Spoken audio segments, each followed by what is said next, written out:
മൂന്നാർ സന്ദർശനത്തിനെത്തുന്ന സഞ്ചാരികളിൽ നിന്ന് ഫീസ് ഈടാക്കുവാനുള്ള മൂന്നാർ ഗ്രാമപഞ്ചായത്തിന്റെ തീരുമാനത്തിന് തിരിച്ചടിയായി ദേശീയപാത നിയമം.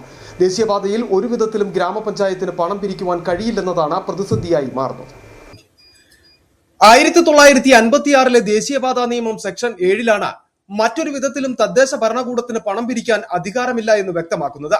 ഇതോടെ സഞ്ചാരികളിൽ നിന്ന് പ്രവേശന ഫീസ് ഈടാക്കുവാനുള്ള പഞ്ചായത്ത് തീരുമാനം പ്രതിസന്ധി സൃഷ്ടിക്കും. കൊച്ചി ധനുഷ്കോടി ദേശീയപാത 85 ഇതിന്റെ പരിധി വരുന്നത്.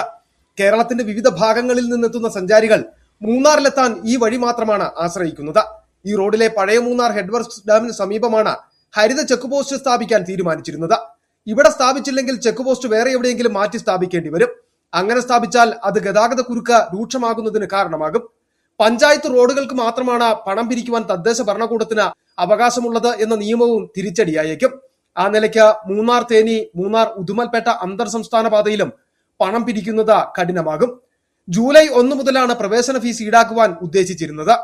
മൂന്നാറിലെ മാലിന്യ നിർമ്മാർജ്ജനത്തിന് ഭീമമായ തുക വേണ്ടിവരുന്ന സാഹചര്യത്തിലായിരുന്നു ഫീസ് ഈടാക്കാൻ തീരുമാനിച്ചത്.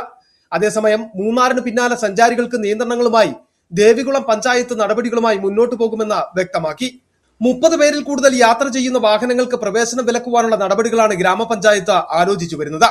30 പേരിൽ കൂടുതൽ യാത്ര ചെയ്യുന്ന വലിയ ബസ്സുകളെ നിയന്ത്രിക്കുന്നതിന്റെ ഭാഗമായിട്ടാണ് നടപടി. വലിയ വാഹനങ്ങൾ മറ്റെവിടെയെങ്കിലും പാർക്ക് ചെയ്യണം. അവിടെ നിന്ന് ചെറിയ വാഹനങ്ങളിൽ മാട്ടുപ്പെട്ടിയിലെത്തണം. ഇതിനായി ചെറിയ വാഹനങ്ങൾക്കുള്ള തുക പഞ്ചായത്ത് നിശ്ചയിക്കും. സഞ്ചാരികൾ മാട്ടുപ്പെട്ടി ഭാഗത്താണ് മണിക്കൂറുകളോളം കുടുങ്ങിക്കിടക്കുന്ന സാഹചര്യമുള്ളത്. അതുകൊണ്ട് തന്നെയാണ് ഇത്തരമൊരു തീരുമാനത്തിലേക്ക് ദേവികുളം ഗ്രാമപഞ്ചായത്തും എത്തിയിരിക്കുന്നത്. City vision, Munnar.